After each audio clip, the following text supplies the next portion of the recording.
안녕하세요. 어린이날이 끝나고 내일 장이 열리는데요. 동학개미의 이동 경로를 알아보고 미 연준에서 있었던 이슈에 대해서 알아보도록 하겠습니다. 우리가 보통은 투자를 할 때 외국인 기관의 수급을 상당히 많이 신경 쓰는데요. 최근에는 가히 동학개미들의 수급을 신경 쓰지 않을 수가 없습니다. 외국인이 팔아도 개인들이 돈이 어디서 나왔는지 그냥 계속해서 매수를 하면은 시장이 뭐 끝도 한도 없이 올라가죠. 그래서 어제는 1.7조 가히 엄청나게 많이 매수를 했습니다. 그래서 우리가 이제 동학 개미들의 이동 경로를 신경 쓰지 않을 수가 없습니다. 그래서 과연 이들이 어디로 이동하는지 보니까 소부장, 바이오, 언택트라고 제목이 나와 있습니다. 이동 경로를 보니까 일단은 시작은 이제 그 질병 확산기 때는 바이오 쪽으로 70% 늘렸다고 합니다. 이 부분은 뭐 상식적으로 당연할 수 있겠죠.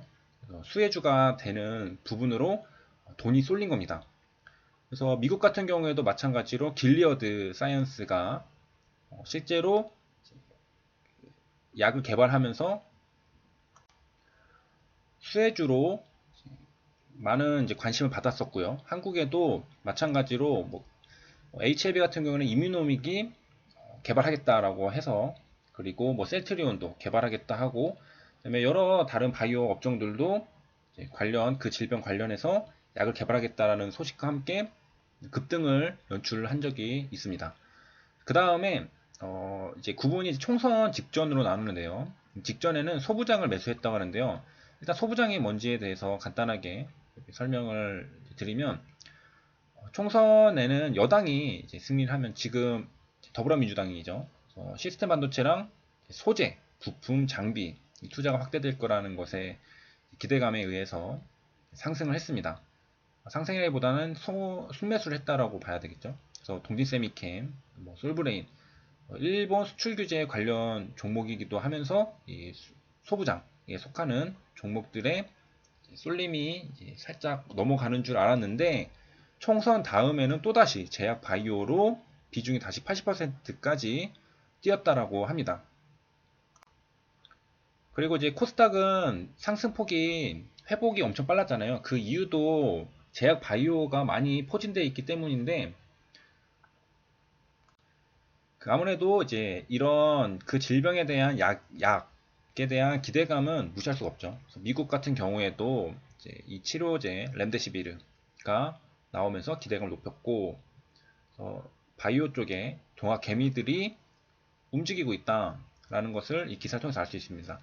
그 다음에 보면은 이제 개인 기간 순매수 종목 순인데요. 이제 개인들을 보면은 1위부터 단위가 억 원이니까 셀케가 2,400억 원입니다. 그런데 여기서 10위까지 보면은 HLB가 보이진 않습니다. 그래서 진짜 근데 몇 달 전만 해도 HLB는 항상 순위권에 있었는데, 요즘에는 뭐 실시간 검색 순위 그런 데서도 찾기가 힘듭니다. 그래서 네이버에 들어와도 실제로 이제 인기 검색 종목에 코스닥을 클릭을 해보면 원래는 한 1위, 2위에 HLB가 항상 있었는데, 다들 이제 기억하시겠죠? 하지만 지금은 1위부터 쭉 보면은 전혀 없습니다. 그리고 다른 뭐 셀트리온 헬스케어, 그리고 뭐 셀리버리, 뭐 다른 이제 바이오 종목들은 다 순위권에 있는데 HLB는 빠진 것을 알 수가 있습니다. 이런 기간이 꽤 오래됐죠.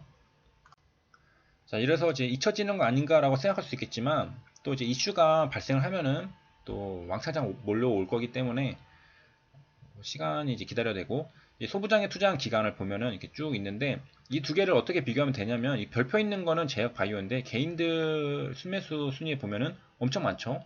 7개가 되고요. 이 소부장을 보면은 기간이 한 5개, 한 50% 기간이 이제 매수를 했고, 세케는 둘 다 1위네요. 둘 다 1위로 있고, 이렇다는 걸 알 수가 있고요. 알테오전이 얼마 전에 이제 급등을 했는데 여기 10위에 있었고, 그 다음 밑에 자료는 보면은 개인 순매수 중에 제약 바이오가 차지한 비중입니다. 그러니까 특히 여기 3월 26일부터 4월 1일까지는 81%잖아요. 무슨 말이냐면은 개인들이 매수한 종목 중에 10개 중에 8개 정도, 그러니까 80%가 제약 바이오라는 겁니다. 그러니까 엄청나게 압도적인 비율이라는 걸 알 수 있겠죠. 총선 때는 50%가 떨어졌다가 끝나고 나니까 88%까지 치솟았습니다. 이때는 아마 렘데시비르 관련해서 이제 많은 이제 사람들이 개인들이 관심이 있었기 때문에 그런 게 아닐까 생각을 하게 되고요. 그래서 결과적으로 이 기사를 통해서 요약할 수 있는 내용은 동학 개미들이 제약 바이오에 상당히 많은 비중으로 상주하고 있다라는 것을 알 수 있습니다. 4월 말에도 50%가 넘죠. 그 다음에는 이제 시장에 영향을 줄 수 있을 만한 내용인데요. 미 연준이 회사채 시장 지원 본격화를 밝혔습니다. ETF부터 매입을 한다고 하는데요. 일단 여기 보면은 SMCCF는 앞에 그냥 세컨더리를 기억하시면 되고요. 뒤에는 마켓, 기업, 신용기구라고 어려운 말이 있고, 그 다음에 PMCCF, 여기 P를 기억하시면 되는데 프라이머리를 기억하시면 됩니다. 그러니까 프라이머리 마켓, 세컨더리 마켓이라고 기억을 하시면 되고, 이 세컨더리 마켓에서 회사채를 직접 매입하게 됩니다. 그리고 좀 있으면은 이제 이 프라이머리도 운영에 들어가게 될 것이다 라고 했는데요. 일단 연준에서 SPV라고 특수목적기구, 우리가 많이 보는 뭐 SPC랑 비슷하다고 보면 됩니다.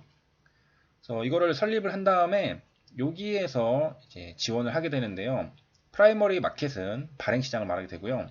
만약에 채권을 발행한다 하면은 이 발행한다 시장이죠. 그럼 세컨더리 마켓 유통시장, 내가 채권을 가지고 있다, 이거를 팔고 싶다, 유통시장이죠. 그래서 앞서 연준은 발행시장에서 4년 한도로 브릿지론을 제공하고, 이 유통시장이 세컨더리 마켓에서는 회사채 및 상장지수 펀드 ETF 시장을 지원하겠다고 설명했었죠. 그래서 이 부분 세컨더리 마켓에서 이제 회사채 부분을 지원하겠다. 그래서 제목에 보면은 위에 회사채 시장 지원 본격화, 그러니까 세컨더리 마켓 유통시장에서 ETF 시장을 지원하겠다라고 설명한 거를 이제 본격화 한다라는 뜻입니다. 근데 이 점에 대해서 좀 우려스러운 점이 이제 없는 건 아니거든요. 그래서 좀비 기업 양산하나. 왜냐하면은 이게 유동성 위기를 겪어서 버티지 못하는 기업들은 그 적자 생존을 통해서 좀 걸러줘야 되는데 그런 게 없이 전부 다 살려주는 게 되는 경우가 있거든요.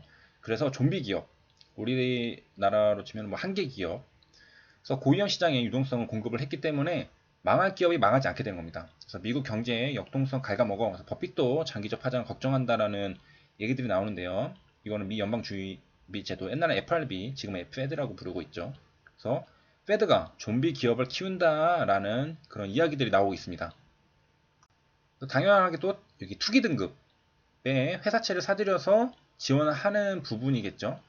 그래서 좀비 기업의 망령을 부른다라고 여기 CNBC에서 지적을 했었습니다. 저는 뭐 이건 의견을 밝혀도 되겠죠. 개인적으로 별로 좋다고 생각하진 않는데, 어쨌든 연준이 이제 워런 버핏이 말했습니다. 저금리를 이제 제공해주고 있어서 이제 뭐 사회적 거리두기에도 기업들이 도산하지 않게 해주고 있는데 우리는 빚을 지고 있다라고 했습니다. 뭐 옳은 일을 하고 있다 생각하는데 뭐 극단적인 결과 나올 수 있다라고 또 우려를 좀 하긴 한 거죠. 여기 이제 뭐 통계를 보니까 3, 4월 채권 발행 금액이 2,533억 달러, 2,618억 달러였는데 여기서 고수익 채권이 3월에는 35억 달러였습니다. 그런데 4월에 337억 달러로 지금 10%나, 아니 10%가 아니라 10배나 폭증을 했죠. 이게 시장의 넘쳐나는 유동성 때문이라고 하는데요.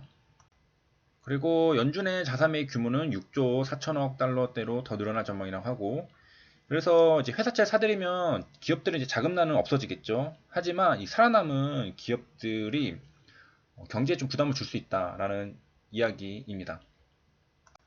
그 다음에 이제 4월 30일에는 중소기업 대출 프로그램을 대상 확대키로 했는데, 메인 스트리트라고 하죠. 그래서 대출 프로그램 관련해서 확대를 하는데, 근로자 수랑 매출 기준을 확대하는 겁니다. 그래서 더 많은 기업이 대출을 받을 수 있게 도와준다는 거죠. 그래서 이제 29일에 FOMC 정례 회의를 마친 다음에는 이제 금리는 동결이 됐고요. 여기서 보면은 대책에서 일부 투기 등급 회사채와 CMBS, CLO 매입 등 조치들이 포함이 됐습니다. 그래서 여기 투기 등급 회사채 매입이 이제 된다는 거죠. 그래서 이제 연준이 이제 다 살려주는 거고, 우리는 한 가지 또 격언, Don't fight the Fed. 그러니까 연준이랑 싸우지 마라. 연준에 맞서 싸우지 마라. 라는 교훈을 다시 한번 마음속에 깊이 되새기면서 영상 마치도록 하겠습니다. 시청해주셔서 감사합니다.